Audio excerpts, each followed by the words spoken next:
ಅಯ್ಯೋ ನೀರಿಲ್ಲ ಅಂತ ಬಾಯಿ ಬಡಿದುಕೊಳ್ಳುತ್ತಿದ್ದಂತಹ ಪಾಕಿಸ್ತಾನ ಇದೀಗ ಭಾರತ ಸಹಲಾಲ್ ಮತ್ತು ಬಗ್ಲಿಹಾರ್ ಅಣೆಕಟ್ಟುಗಳಿಂದ ನೀರು ಬಿಡುಗಡೆ ಮಾಡಿದ್ದು ಪ್ರವಾಹದ ಭೀತಿ ಎದುರಾಗಿದೆ. ಜಮ್ಮು ಮತ್ತು ಕಾಶ್ಮೀರದ ಪಹಲ್ಗಾಮ್ನಲ್ಲಿ ನಡೆದಂತಹ ಭಯೋತ್ಪಾದಕ ದಾಳಿಯ ನಂತರ ಭಾರತ ಮತ್ತು ಪಾಕಿಸ್ತಾನ ನಡುವೆ ಉದ್ವಿಗ್ನ ವಾತಾವರಣವಿದೆ. ಮೇ 6 ಮತ್ತು 7ರ ರಾತ್ರಿ ಭಾರತ ಪಾಕಿಸ್ತಾನ ಮತ್ತು ಪಿಒಕೆಯಲ್ಲಿನ 9 ಭಯೋತ್ಪಾದಕ ನೆಲೆಗಳ ಮೇಲೆ ದಾಳಿ ಮಾಡಿ ನಾಶಪಡಿಸಿತು. ಗುರುವಾರವೂ ಭಾರತ ಲಾಹೋರ್ ಮತ್ತು ಕರಾಚಿ ಸೇರಿದಂತೆ ಪಾಕಿಸ್ತಾನದ 9 ನಗರಗಳ ಮೇಲೆ ಡ್ರೋನ್ ದಾಳಿ ನಡೆಸಿತು. ಈ ದಾಳಿಯು ಕರಾಚಿ ಬಂದರು, ಪಾಕಿಸ್ತಾನದ ವಾಯು ರಕ್ಷಣಾ ವ್ಯವಸ್ಥೆ ಮತ್ತು ಯುದ್ಧ ವಿಮಾನಗಳು ಸೇರಿದಂತೆ ಹಲವು ಪ್ರಮುಖ ಸ್ಥಳಗಳಲ್ಲಿ ಧ್ವಂಸ ಉಂಟು ಮಾಡಿದೆ.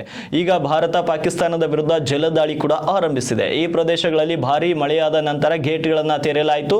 ಭಾರೀ ಮಳೆಯಿಂದಾಗಿ ಅಣೆಕಟ್ಟುಗಳಲ್ಲಿ ನೀರಿನ ಮಟ್ಟ ಹೆಚ್ಚಾಗಿ ನೀರನ್ನ ಬಿಡುಗಡೆ ಮಾಡಬೇಕಾಯಿತು. ಗುರುವಾರ ಸಲಾಲ್ ವಿದ್ಯುತ್ ಯೋಜನೆಯ 3 ಗೇಟ್ಗಳನ್ನು ಮತ್ತು ಬಗ್ಲಿಹಾರ್ ಯೋಜನೆಯ 2 ಗೇಟ್ಗಳನ್ನು ತೆರೆಯಲಾಯಿತು ಅಂತ ಅಧಿಕಾರಿಯೊಬ್ಬರು ತಿಳಿಸಿದ್ದಾರೆ. ಏಪ್ರಿಲ್ 22ರಂದು ಪಹಲ್ಗಾಮ್ನಲ್ಲಿ ಪ್ರವಾಸಿಗರ ಮೇಲೆ ನಡೆದ ಭಯೋತ್ಪಾದಕರ ದಾಳಿಯ ನಂತರ ಭಾರತ ಸಿಂಧೂ ನದಿ ನೀರು ಒಪ್ಪಂದವನ್ನ ಸ್ಥಗಿತಗೊಳಿಸಿದ ನಂತರ ಪಾಕಿಸ್ತಾನಕ್ಕೆ ನೀರು ಹರಿಯುವುದನ್ನು ನಿಲ್ಲಿಸಲು ಕಳೆದ ವಾರ ಸಲಾಲ್ ಮತ್ತು ಬಗ್ಲಿಹಾರ್ ಯೋಜನೆಗಳ ಗೇಟ್ಗಳನ್ನು ಮುಚ್ಚಿದ್ದರಿಂದ ಚೀನಾಬ್ ನದಿಯಲ್ಲಿ ನೀರಿನ ಮಟ್ಟವು ದಾಖಲೆಯ ಕನಿಷ್ಠ ಮಟ್ಟಕ್ಕೆ ಇಳಿದಿತ್ತು.